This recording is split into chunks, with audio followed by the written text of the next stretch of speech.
Drone Turki bisa tentukan siapa pemenang perang Ukraina.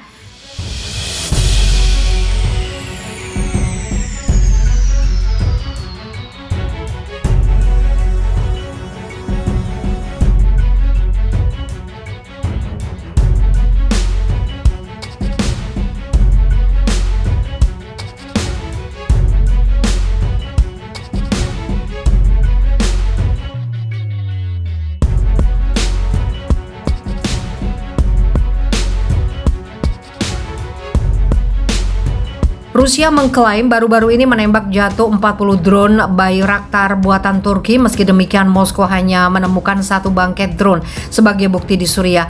Adapun ilmuwan politik di Universitas Stanford, Amerika Serikat, Francis Fukuyama mengatakan pengiriman drone Bayraktar TB2 Turki ke Ukraina ini bisa menjadi pengubah permainan dalam konflik di Ukraina.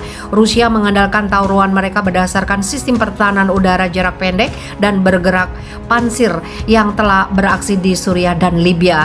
Turki dan Fukuyama berdasarkan argumen mereka pada keberhasilan Bayraktar di Nagorno-Karabakh, Libya dan Suriah, serta baru-baru ini dalam perang Tigray, Ethiopia. Tapi siapa yang benar? Banyak hal tergantung pada apakah Rusia benar-benar dapat memberikan hasil positif dalam menggagalkan serangan drone di wilayah Donbas di Ukraina. Sejauh ini setidaknya ada satu serangan Bayraktar yang berhasil dilancarkan. Sistem pertahanan udara Rusia dan drone Turki telah lama adu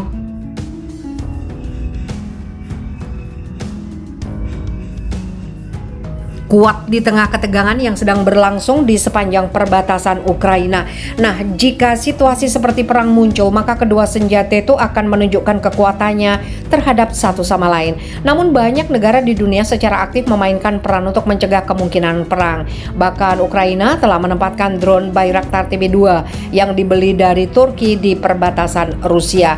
Hanya sebulan yang lalu, Ukraina menyerang kelompok pemberontak yang didukung Rusia di Crimea dengan bantuan pesawat tidak berawak dari Turki.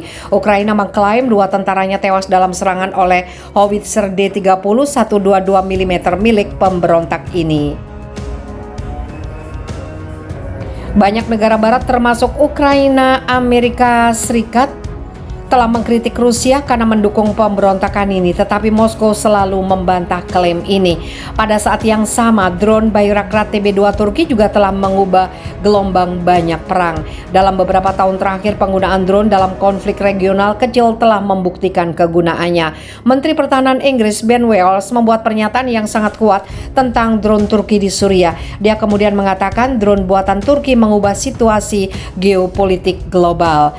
Banyak negara telah menunjukkan minat untuk membeli drone Turki, juga termasuk Qatar dan Ukraina. Drone ini telah disiapkan oleh perusahaan yang mengklaim senjatanya lebih mematikan. Baker mulai memproduksi suku cadang mobil pada 1984, kemudian bergabung dengan industri kedirgantaraan. Anggota NATO, Polandia mengatakan tahun lalu bahwa mereka akan membeli 24 drone TB2 dari Turki. Turki mengklaim banyak negara NATO lainnya juga sedang dalam pembicaraan untuk membeli drone tempur tersebut.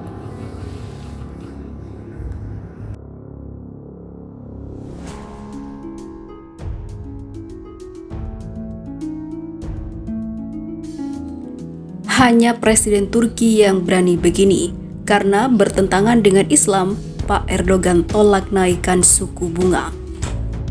Mata uang nasional Turki lira merosot lebih jauh dan menyentuh titik terendah baru setelah Presiden Turki Recep Tayyip Erdogan menegaskan tidak akan menaikkan suku bunga guna mengatasi lonjakan inflasi karena bertentangan dengan keyakinannya sebagai seorang Muslim.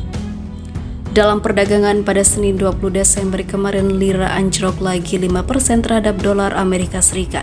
Dengan penurunan ini, maka nilai lira sudah turun sekitar 2/3 selama 1 bulan terakhir saja. Namun dalam pidato yang disiarkan pada Minggu malam waktu setempat, Presiden Erdogan menggarisbawahi bahwa sebagai seorang Muslim ia tidak mendukung kenaikan suku bunga. Mereka mengeluh, kami terus memangkas suku bunga, jangan harap yang lain dari saya, tegasnya. Sebagai seorang Muslim, saya akan tetap menjalankan ajaran agama kami, ini adalah perintah. Berdasarkan syariah Islam, Muslim dilarang menerima atau memetik bunga pinjaman. Meskipun penularan ataupun penurunan lira terus mencapai titik terendah pekan ini, pemimpin Turki yang telah lama berkuasa itu tetap mempertahankan pendekatannya berupa perang ekonomi yang mandiri. Dengan ditopang suku bunga rendah, lalu mengapa Presiden Erdogan mempertahankan model yang menurut para kritikus itu berisiko mengerek inflasi, pengangguran dan juga tingkat kemiskinan, dan apa artinya bagi warga Turki? Berikut laporan yang disusun wartawan BBC Turki Özge Özdemir. Dia mengatakan sebuah kebijakan yang tidak lazim.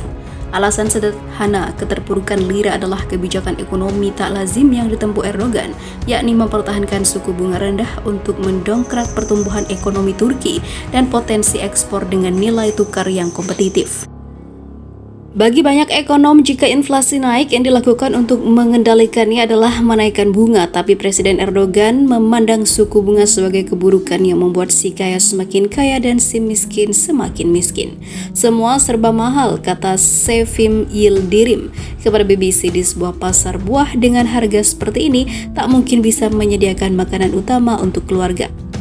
Inflasi tahunan meningkat di atas 21% di Turki, tetapi Bank Sentral Republik Turki dikendalikan oleh Erdogan hanya menurunkan suku bunga dari 16% ke 15% pemotongan ketiga tahun ini.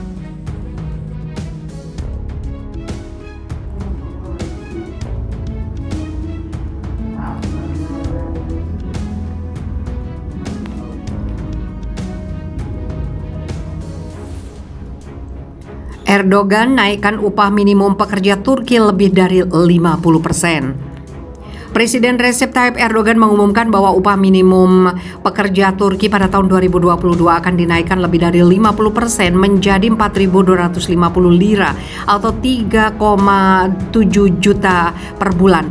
Langkah ini diambil pemerintah saat nilai mata uang lira jatuh, harga kebutuhan meroket dan inflasi melonjak. Saya percaya dengan kenaikan ini, kami telah menunjukkan tekad kami untuk tidak menghancurkan karyawan kami dalam menghadapi kenaikan harga, kata Erdogan dalam konferensi pers 16 Desember.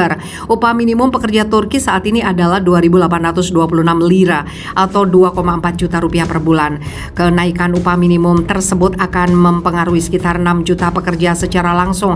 Kami bertekad untuk mengakhiri ketidakpastian yang muncul dengan fluktuasi nilai tukar baru-baru ini dan kenaikan harga selangit sesegera mungkin, kata Erdogan. Kita akan menentukan masa depan bangsa ini bersama laki-laki dan perempuan, tua dan muda, pekerja dan pengusaha. Erdogan juga mengatakan bahwa pemerintah akan menghapuskan pajak penghasilan dan materai atas upah minimum.